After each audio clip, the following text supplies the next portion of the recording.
Okay, we are on the morning break in the questioning of Lindsey, not her real name, a woman who was deceived by the undercover officer Carlos Saraki, who infiltrated anti-racist, anti-fascist, socialist groups in the late 90s, early 2000s.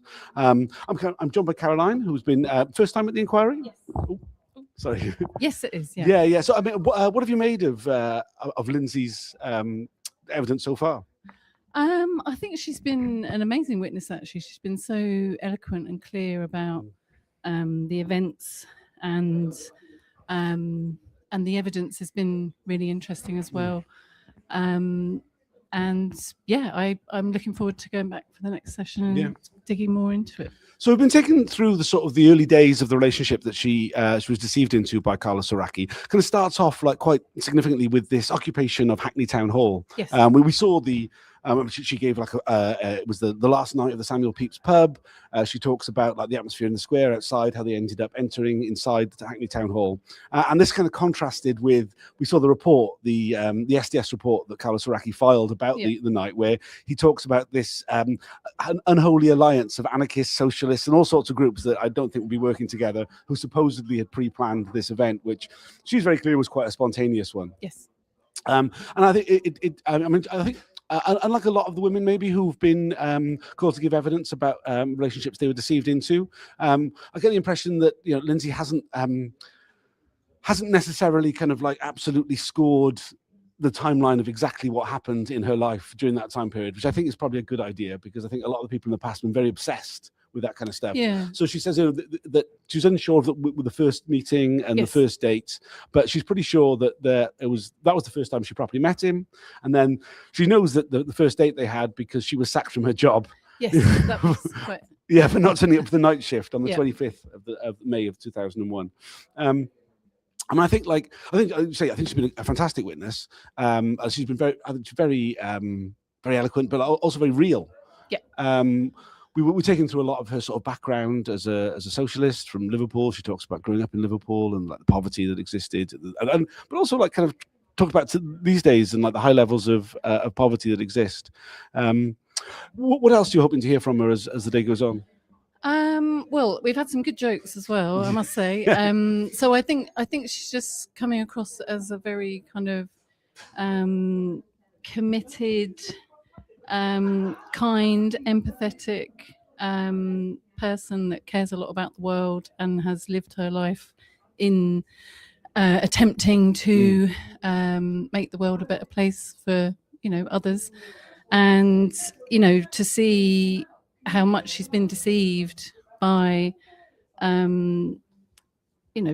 by the police officer is just quite distressing. It must have been, in terms of the psychological impact for somebody that actually cares that deeply about how they are in the world, to be deceived by somebody pretty much on the opposite end of what she's trying to achieve.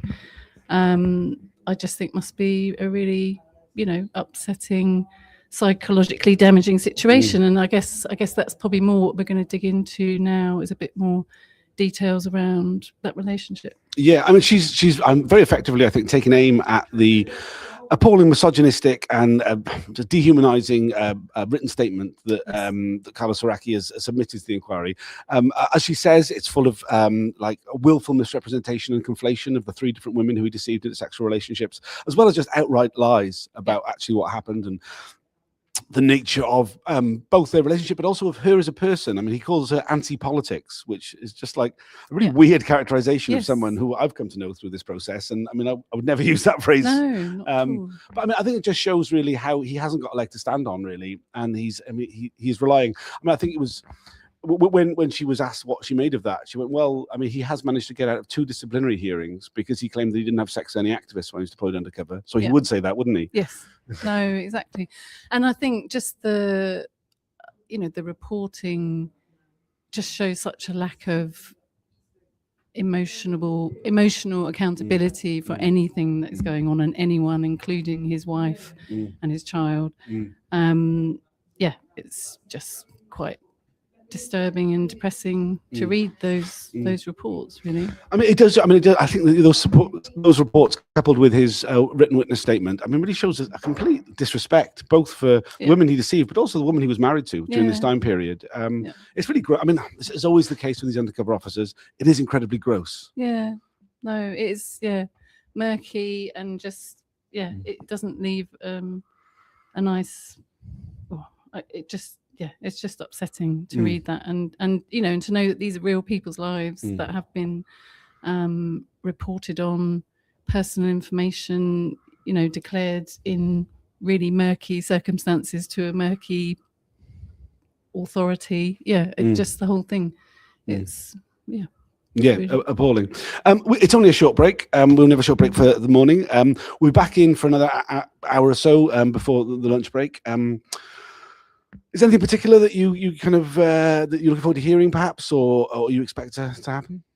I think just I'm interested to understand a bit more about how their relationship kind of progressed, and I guess how it sort of came to an end, really, and what the consequences were for the witness, really. I mean, I think, like, from what I know of the story, and what Lindsey has put out in public, it really get the sense of him absolutely love bombing her, turning up to her surprise. We had mention of it, the surprise birthday party in Liverpool that he suddenly turned up at, the declarations of love that he was making very early on.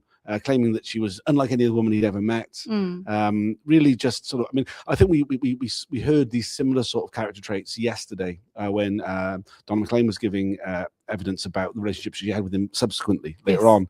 And you really get a sense of somebody who, hadn't, he presented information about his real life, his real son, photographs of his real son, the names and details about his family members, both in Italy and in the rest of the UK. Someone who clearly had no respect for his friends and family in his real life, as opposed, and even less for the activists he was deployed against. Yeah, no, I mean, I think that's the disturbing part as well, isn't it? Just how can you tell that many lies? And I guess you need to base it in some truth, but what is truthful in those reports is really hard to decipher. Yeah. Very little, I think, of actual, like, heartfelt truth at any rate. Thanks for joining us. Is there anything you'd like to add before we go back in? No. Thanks for joining us. If you're able to like and share these videos, I know it's really cringe to ask, but it makes a huge difference to how visible it is. I'll be reporting throughout the day. You can just follow the hashtag SpikeUps on whatever your social media platform, and we'll see you all during the lunch break. Thanks for now.